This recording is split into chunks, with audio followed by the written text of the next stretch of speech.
I do not need a microphone. A microphone. My voice is fucking powerful.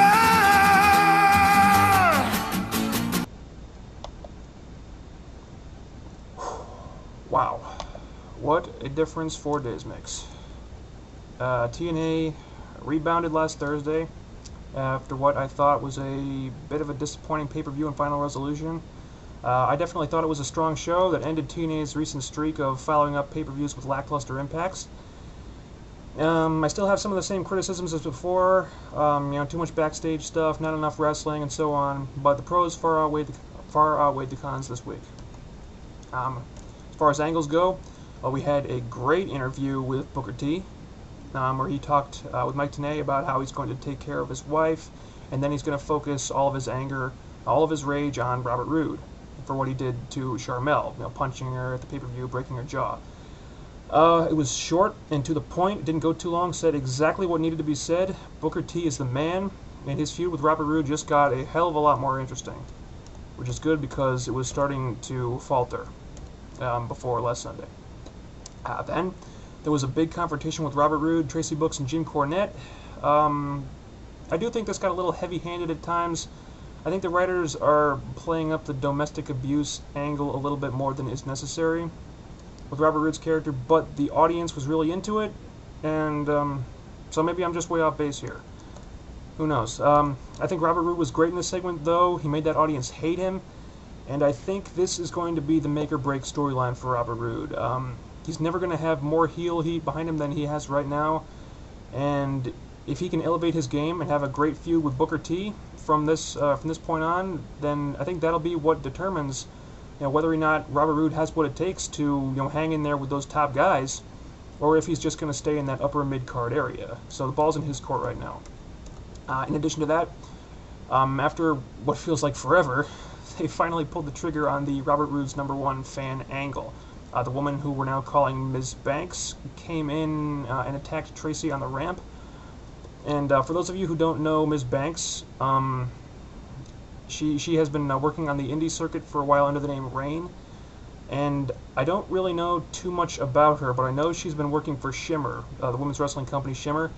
And Shimmer is way up there as far as quality women wrestling is concerned on the independents. So I'm really looking forward to Ms. Banks getting in the ring and seeing what she's got. Next we had the Motor City the Dudleys and Johnny Devine challenging Motor City Machine Guns and Jay Lethal to a hardcore street fight at Against All Odds. Now, if the babyfaces win, the Dudleys will give them the X Division title back, which is long overdue in my opinion. But if they lose, the X Division goes away forever, and I like the sound of this. I think that match will almost definitely be the capper for this feud, and it would actually be some good symmetry there, because the Dudleys just beat the X Division guys at their own game, and then the Guns and Lethal can come back and beat the Dudleys at theirs. So that sounds like good. That sounds good to me. Also, we had Samoa Joe going after Kevin Nash, but Nash actually talked him down by saying that he was looking at everything from a business standpoint, and he was, and his walking out on Joe at the pay-per-view was just to get Joe to see that. And if Joe wants to get what he thinks he deserves, then he needs to listen to what Nash has up here. And Joe then let Nash walk away. Didn't get physical at all. So apparently, what Nash said actually made some kind of impression on him. And this was not how I thought this angle would go at all. I thought they'd just have a generic brawl, they'd start feuding, and that would be it. But this was definitely a much more intriguing way to go about it, and I'm really interested to see what happens now. To see what happens next. Actually, this was a really nice surprise because I expected this storyline to be a lot more basic than that, but apparently there's something a little more complex in the works here, and that's great because that shows that the TNA writers are actually challenging their audience to think instead of treating the fans like they have no minds of their own. Vince, Stephanie, are you listening? You're not. Also, we had a bunch of skits with AJ Styles hiding from Christian Cage. I did not care for these, for the same reasons that I mentioned before. It makes AJ look like a big deal, but it also makes his character look weak. And bottom line, if AJ is going to be taken seriously as a top star, his character needs his balls back. Anyway, these skits led up to an in-ring coronation of AJ as the new Prince of the Angle Alliance. This was interrupted by Christian Cage and Samoa Joe, who both demanded title shots, leading Jim Cornette to set up a three-way match between the two of them and AJ next week. And oh my God, I cannot wait for that match. That'll be off the charts awesome if they book it right. And I know that might sound like kind of a big if to some of you, but let's give them a chance to prove us wrong, okay? Let's give them a chance to prove us wrong. Now for matches, we had Motor City Machine Guns defeating Senshi and Elix Skipper. Great action in this match. I've officially lost count of how many innovative tag team spots Sabin and Shelley can come up with. Those guys are just amazing to watch, and hopefully they're gearing up for a run with the tag titles pretty soon after this feud with the Dudleys wraps up. They've been pushed pretty hard lately, so I think that's on the horizon. At least it should be. We saw LAX with the former Shelly Martinez, who they're now calling Salinas, defeating Rock and Rave Infection again. The crowd was as hot as they always are for LAX. I have no idea why Christy Hemme wasn't out there with her team, since she has unresolved issues with Salinas still, but it was still a solid match, good action, and Salinas is certainly sexy enough to, for two women anyway, so whatever.